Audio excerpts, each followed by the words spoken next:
Good morning, everyone. It's day 52. I just got dropped off by the Angels Rest shuttle handy at Cross Avenue.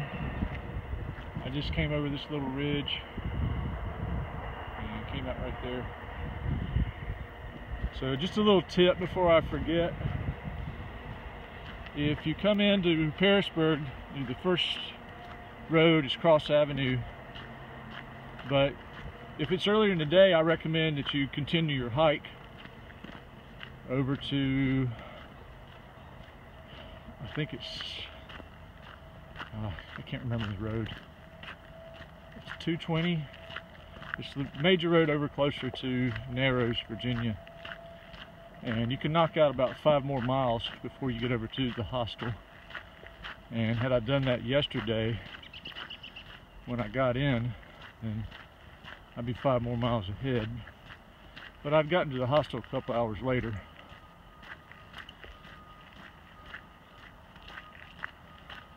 I still would have been able to get everything done probably, but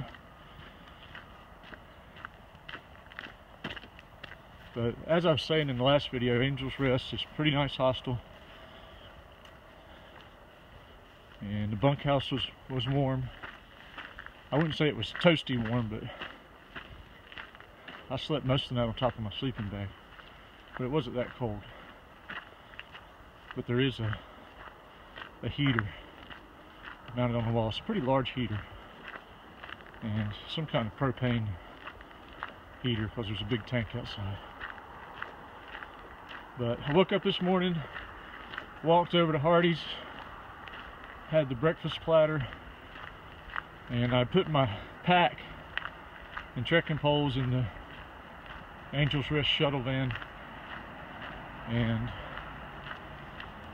Handy and I arranged for him to come pick me up at 7:30, which he did, and brought me over to Cross Avenue.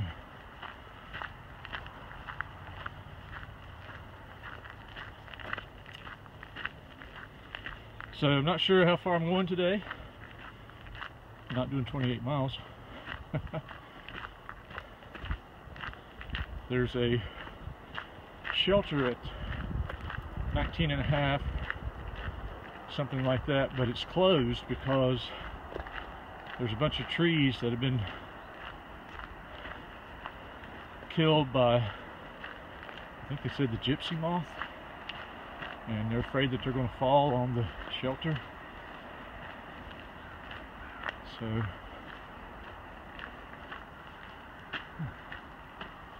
put a bench there.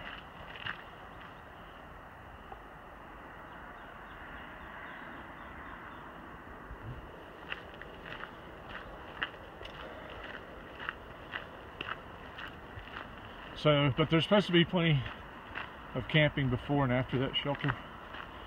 So I'll probably just find a camp spot somewhere along there. But looking at the weather's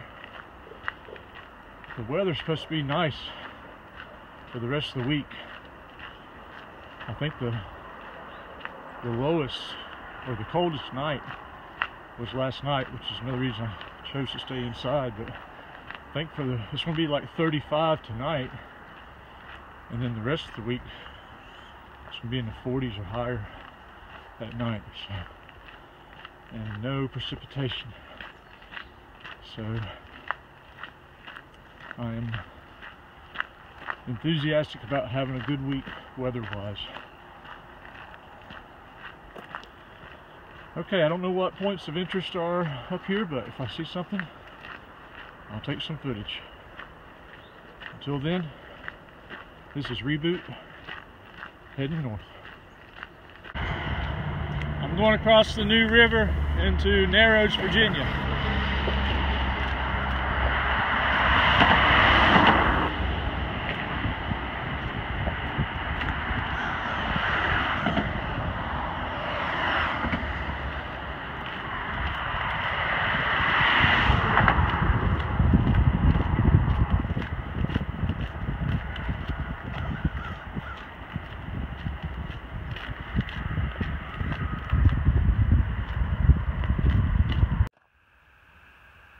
So I just came out on Cleninen Road. I don't know if I'm saying it right, but it's close. And this is the protest site for the Mountain Valley Pipeline. And right there was a U.S. Forest Service law enforcement agent telling me that I had to go down here to this orange cone and stay on the trail and not to go up to the protest site. And I'd heard that there's protesters hanging in the trees trying to prevent access to this pipeline construction site. And he told me, he said, if I go up to the protest site, I have to stay 125 feet away. I told him I had no interest in going to the protest site. I'm just trying to hike the trail. So I guess this guy in this white truck is probably going to make sure I get on the trail. But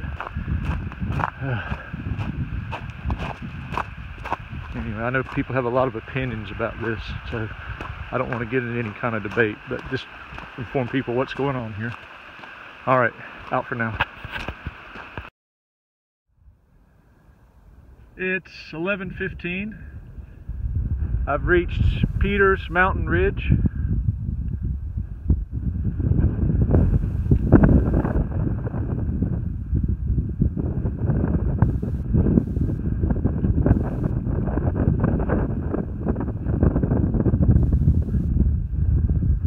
Over there is Rice Field Shelter.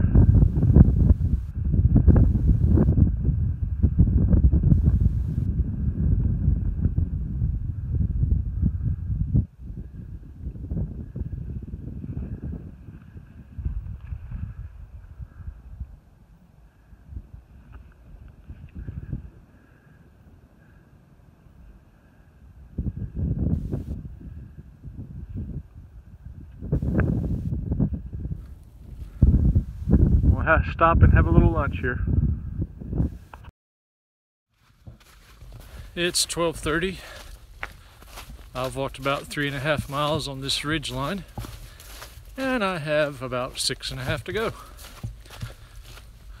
I was told by Handy on the shuttle trip up here that there's a 10-mile ridge walk. And really the main reason he was telling me this is because there's no water up here on this ridge.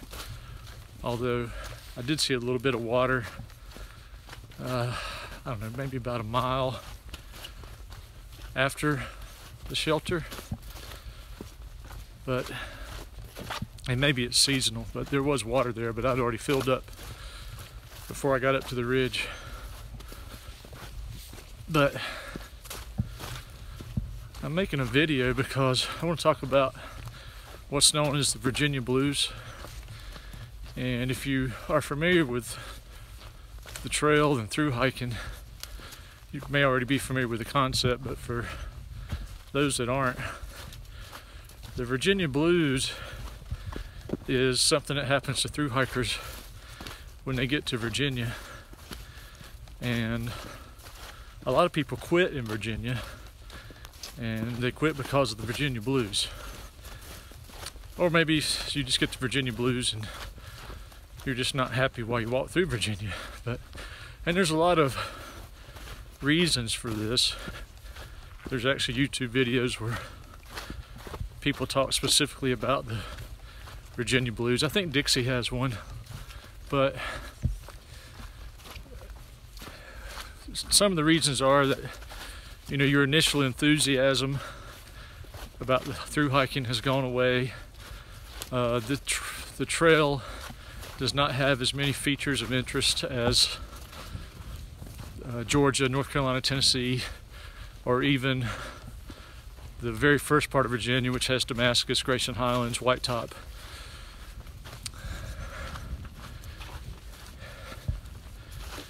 So kind of between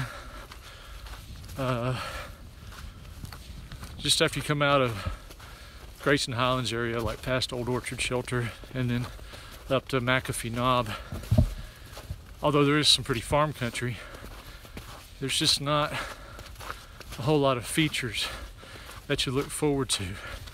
And another reason is it takes so darn long to get through Virginia.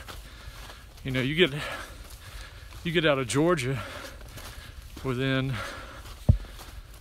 I mean, you can do it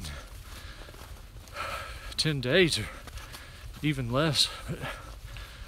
most people can easily do it in a couple of weeks. And then you're in and out of North Carolina, Tennessee, and you know that North Carolina border is coming, or you know, your last crossing from North Carolina into Tennessee is coming soon, and then it's even closer to get out of Tennessee and Virginia. And those knocking off those states is, you feel like you're accomplishing something. When you get up here in Virginia, and it's going to take you 5 or 6 weeks to get out of Virginia, and then you get up on a ridge like this, and I'll just show you, this is pretty much what it's looked like all day.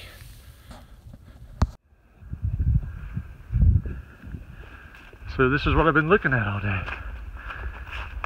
And you know, if you're hiking by yourself and the weather's a little crappy, it can get you down. And one of my strategies before I came out on the trail was, I knew that there wouldn't be the big mountain climbs or the, you know, the long extended climbs and descents like there were in Georgia and Tennessee. You know, they say Virginia flattens out, which it doesn't mean it's completely flat. You can just fly through it like you're walking on the Florida Trail or something. Which I've never been on the Florida Trail, but I assume it's flat.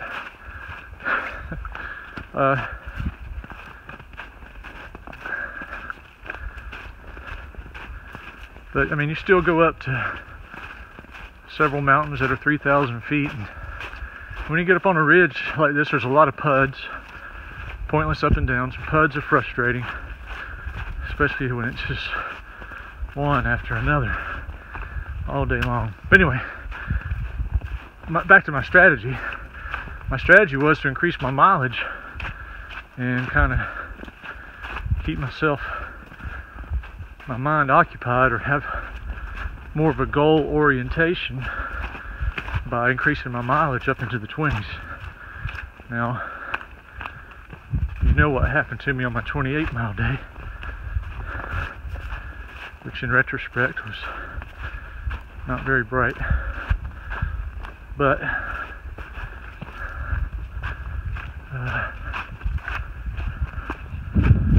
learned a lesson. But I still want to do a little more mileage than I was doing in Georgia, North Carolina, Tennessee. But I gotta keep it under control. Gotta drink water. Pay attention to, not to gross people out, but make sure my urine stays clear.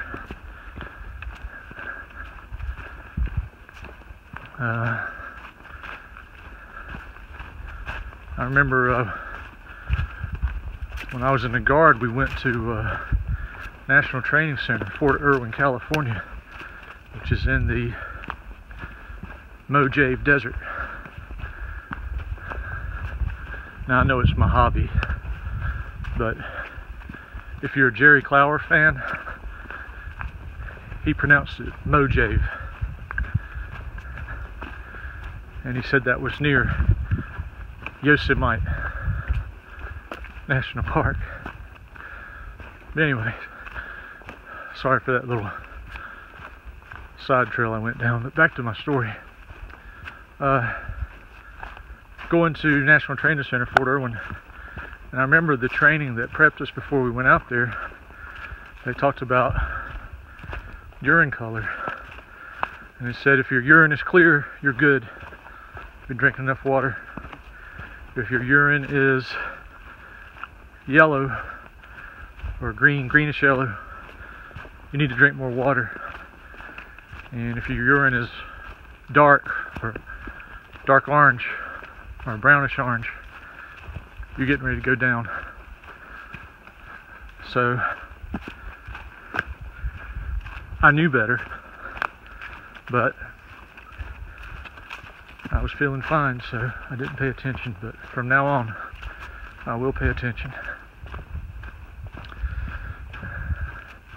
I've gone off on about 3 tangents. I'm sorry about that, because I was originally going to talk about the Virginia blues.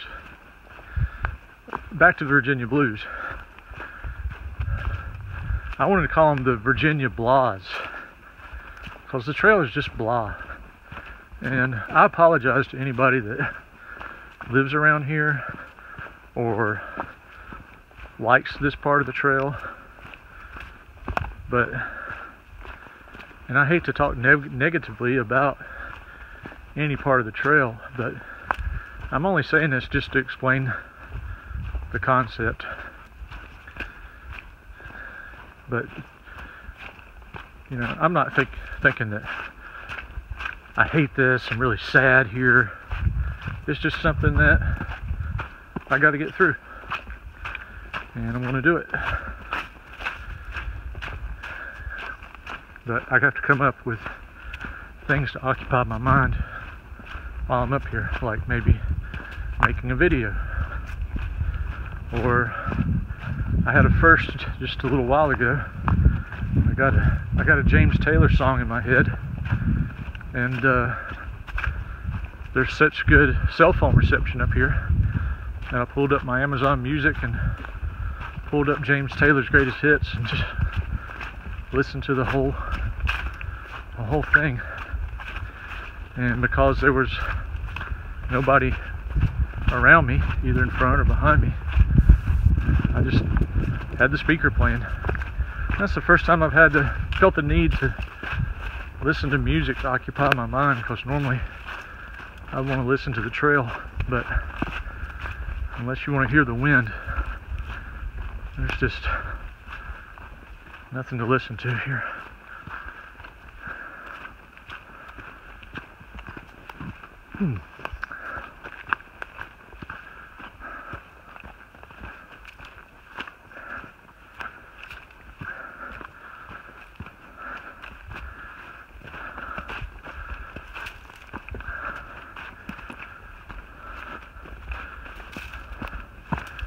So, Virginia blues, they exist, or Virginia blahs as I see it.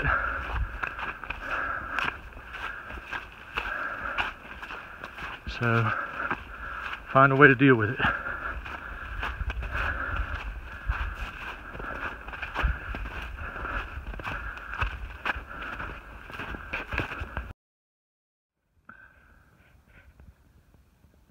All right, Virginia.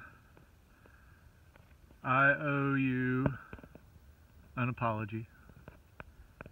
There I was last segment, talking junk. Should have known better.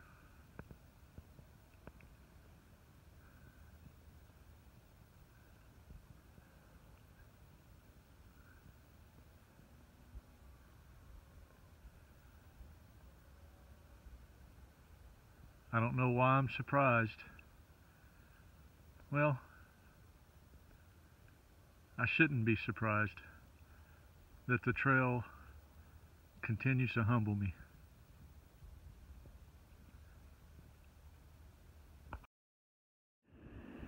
It's 4:30. I've reached Pine Swamp Branch Shelter. It's a nice shelter, made out of stone with a chimney. Got floors and bunks on each side. Unfortunately, it is closed because of gypsy moth infestation of trees, and trees might fall on the shelter. But if you look around, it looks like all the infected trees have been cut. So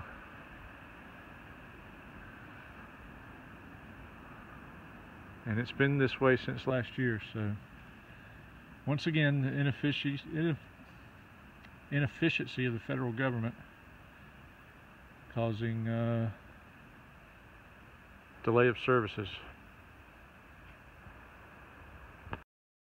This is the wrap-up video for day 52. I made it to Bailey's Gap Shelter. It's 24 miles.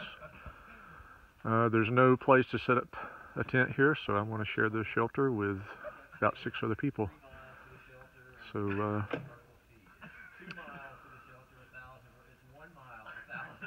hopefully it'll be a a good night. I don't think it's supposed to get below freezing, so should be okay. And with that, it's all good in the woods.